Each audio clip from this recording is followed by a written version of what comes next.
Hi friends, welcome to Renna Samayal. இன்னைக்கு என்ன சமையல் பார்க்க போறோம்னா மலேசியன் ஸ்டைல் உருளைக்கிழங்கு சம்பல் தான் பார்க்க போறோம். ரொம்ப சுவையான இந்த உருளைக்கிழங்கு சம்பலை ரொம்ப அசத்தலா எளிமையான முறையில் எப்படி செய்யறதுன்னு வாங்க பார்த்துடலாம். காரசாரமான உருளைக்கிழங்கு சம்பல் பண்ணுறதுக்கு எண்ணெய் சேர்த்துடலாம். 2 டேபிள் ஸ்பூன் எண்ணெய் சேர்க்குறேன். எண்ணெய் சூடாகி வரட்டும். எண்ணெய் சூடாகி வந்துட்டு இதில் நீல வாக்கில் நறுக்குன ஒரு பெரிய வெங்காயம் சேர்த்துக்கலாம். அதுக்கப்புறமா கொஞ்சமாக கருவேப்பிலை சேர்த்துக்கலாம். சேர்த்துட்டு நல்லா வதக்கிடலாம்.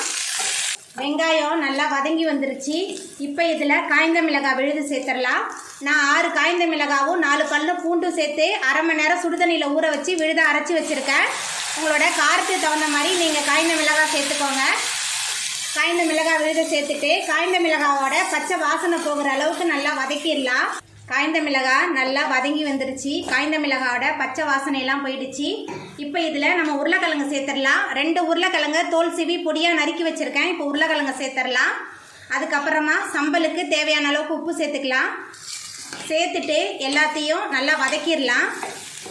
நம்ம சேர்த்த காய்ந்த மிளகாய் உருளைக்கிழங்கு எல்லாத்தையும் நல்லா கலந்தாச்சு. இப்போ இதில் உருளைக்கிழங்கு வேகிறதுக்கு தேவையான அளவுக்கு தண்ணி சேர்த்துடலாம். தண்ணி சேர்த்துட்டு கலந்து விட்டுடலாம். தண்ணி சேர்த்துட்டு கலந்தாச்சு. இப்போ ஒரு மூடி போட்டு வேக வச்சிடலாம்.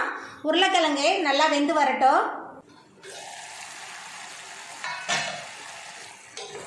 உருளைக்கிழங்குலாம் நல்லா வெந்து எண்ணெயெல்லாம் பிரிஞ்சு சூப்பராக வந்துருச்சு. நம்மளோட உருளைக்கிழங்கு சம்பலும் நல்லா ரெடி ஆகிட்டு இப்போ நம்ம அடுப்பு ஆஃப் பண்ணிடலாம். அவ்வளோதாங்க, நம்மளோட சுவையான உருளைக்கிழங்கு சம்பல் ரொம்ப சூப்பராக ரெடி ஆகிட்டு. நீங்களும் உங்கள் வீட்டில் இந்த சுவையான உருளைக்கிழங்கு சம்பலை செஞ்சு பாருங்கள். இந்த வீடியோ உங்களுக்கு பிடிச்சிருந்தா லைக் பண்ணுங்கள், ஷேர் பண்ணுங்கள், கமெண்ட் பண்ணுங்கள், சப்ஸ்கிரைப் பண்ணுங்கள். அப்படியே பக்கத்தில் உள்ள பெல் பட்டனை கிளிக் பண்ணிடுங்க. நன்றி.